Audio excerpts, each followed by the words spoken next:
Hey everyone, welcome back to another video. Today we're doing a full review. It's by Atelier's des Ors. Aube Rubis it's called. I got a little sample of it. This one is a little bit weird when I first sprayed it. I didn't know what to expect, to be honest, but I blasted it on and poof, I got dry vetiver straight away, and I was like, whoa, this is potent. So I got dry vetiver combined with an iris note which smelled very lipsticky on my skin. So I got like a big block of irisy lipstick with a whole heap of like dried vetiver that's kind of quite overwhelming.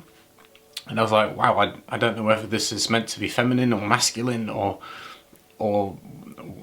when you're meant to wear it. It didn't seem that wearable in the first few seconds of that opening. But it starts to change a little bit. You notice a sweetness. Now, I wasn't quite sure how to describe the sweetness. The notes talk about it kind of being like a praline, chocolatey caramel type thing, and also blackcurrant is listed.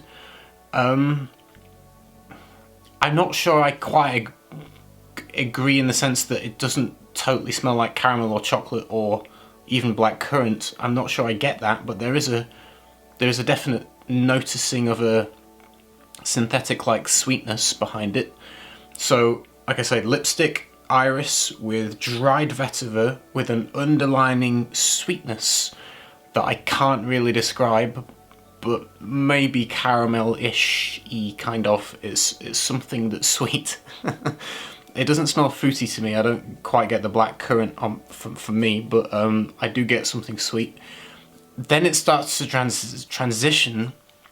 What it turns into on my skin is this patchouli note comes through very strongly, and so you get quite a potent kind of green patchouli that's sweetened behind it, just giving it a sweetness. But there is a dark green, almost wet patchouli, so it's very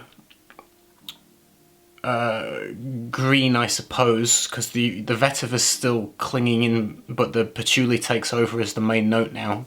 When you first apply it, vetiver is the main note, backed up by this lipsticky iris, the cosmetic iris, with this kind of synthetic sweetness, and that's the main block. And then it kind of does a turn where the patchouli gets in front of it, and so the vetiver's now in the background, and you're up front as this kind of damp green, wet patchouli leaf. So it's quite green, quite dark, and still sweetened by whatever it is that's creating that sweetness in the perfume. And then it doesn't really change, so that's the major kind of transition, which only takes about half an hour to do. And then you're left with that, really. You're left with a sweetened patchouli fragrance that dries down as that. And it's definitely more wearable once it turns into the patchouli thing. The very initial opening could be kind of polarizing. People might think, oh god, I can't wear this, but it does change. You might actually love the opening, but it could be polarizing. I think you have to be a fan of patchouli for this fragrance, really, to appreciate it, because the longest segment of the perfume is predominantly, like I say, a sweetened patchouli fragrance. For me, it's not my personal taste. I wouldn't wear it myself. I would say, however, that it is actually unisex. It doesn't matter if you're a man or a woman. I would say it's an autumn-winter fragrance. I'm not sure it's one you would want to wear to work, so I'm not sure when you might wear it. It does feel maybe a little bit more casual. I find it hard to put into when to suggest wearing it, because it doesn't smell like something that I would associate with being dressed up formally, for example, or going out, so to speak. So then I kind of think, well, is it casual? But then it's not something I would wear casually. So I guess maybe it's just because it's not my style of fragrance. But I would say maybe casual, daytime or nighttime, but unisex. No real age range on it. But it is possibly, like I say, polarizing a little bit. I think some people might love it, some people might really not like it, and some people might just, you know, I'm in the middle. I'm kind of in the middle.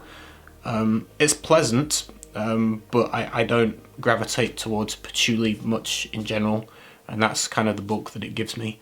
In terms of performance for this one, after about 5 hours it is sitting closer to the skin.